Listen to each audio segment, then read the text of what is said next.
Students, in this video lecture, we'll study about the domestic wiring. This is the second part of your module 3. Let us discuss about that.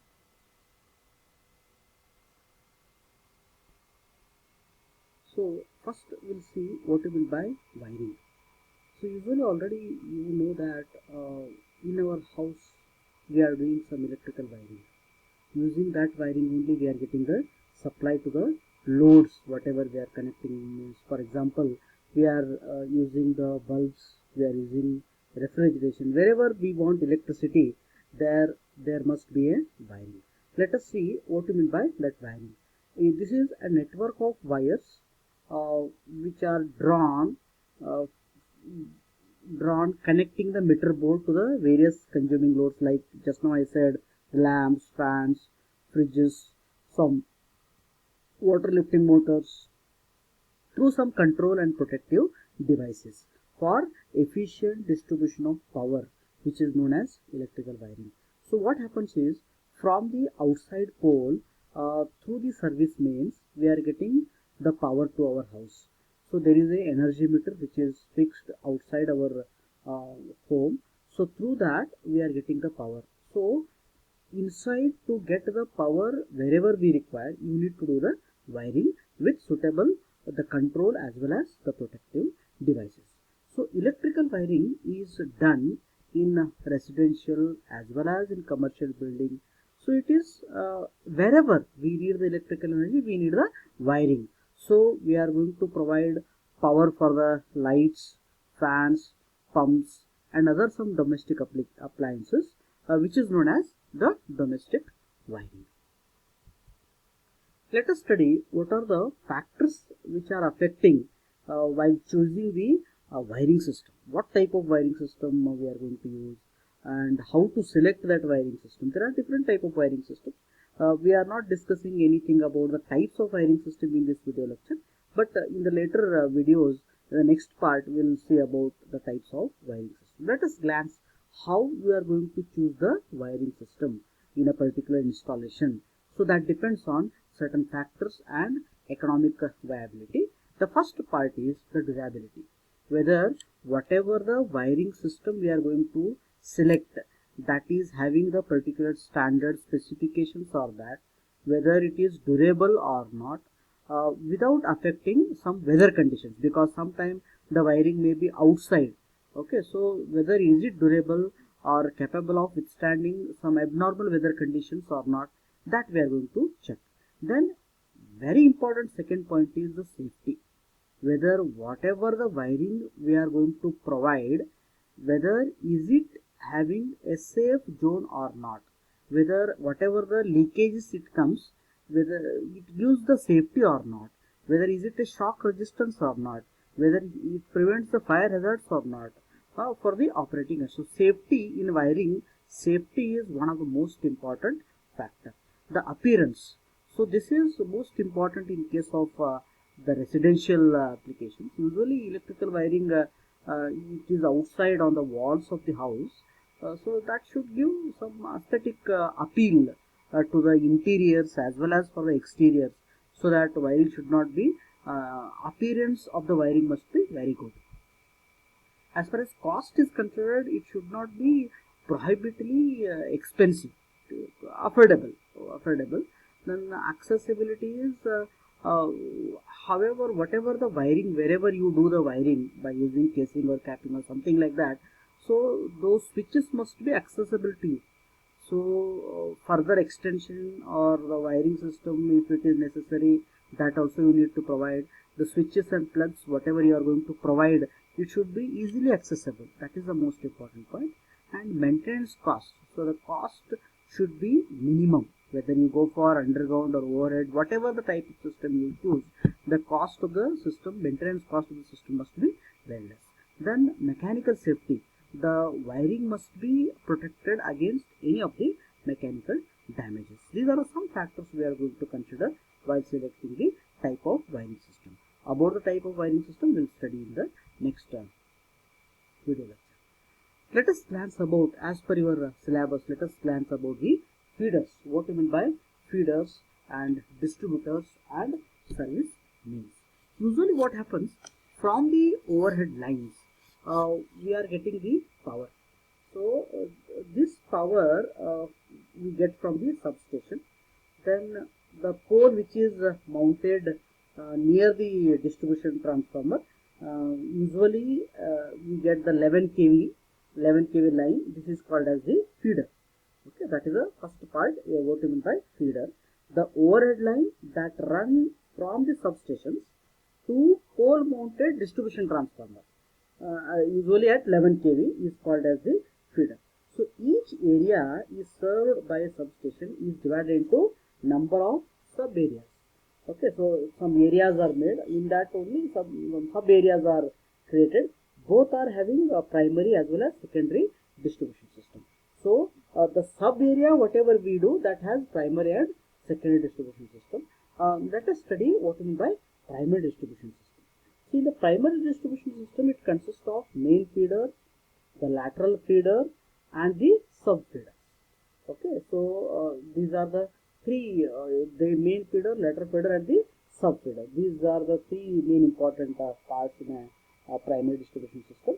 The lateral feeders and the sub feeders are supplied by main feeder. Okay, so you can see here the lateral feeder and the sub feeders are fed by the main feeder.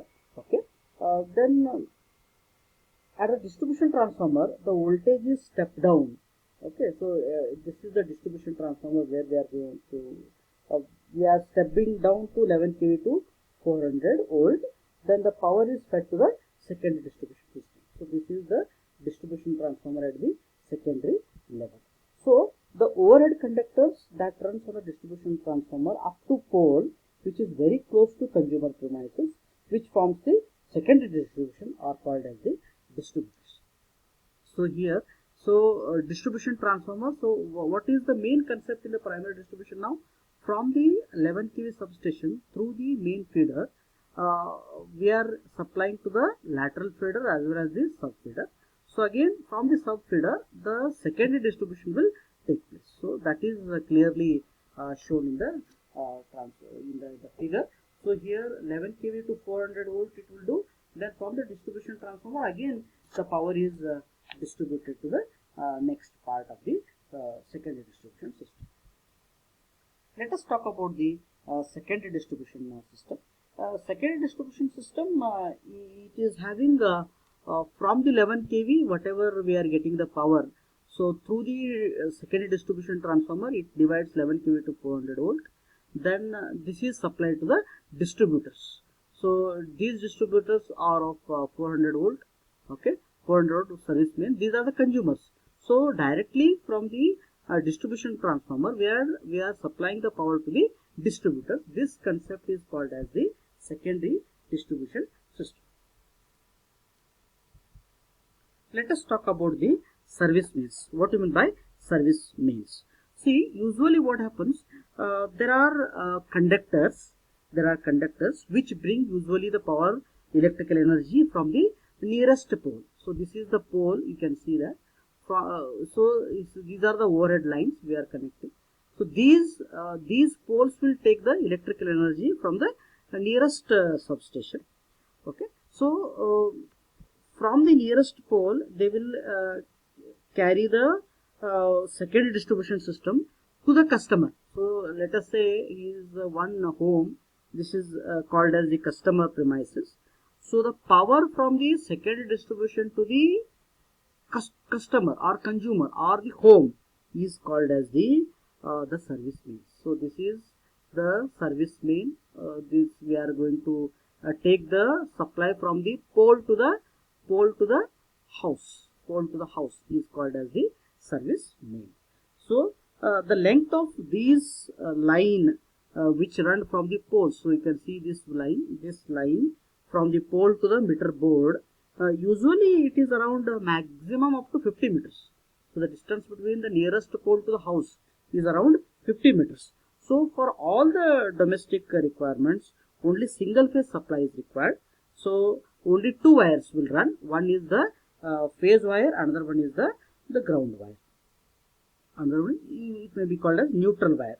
So there are two types of servicemen.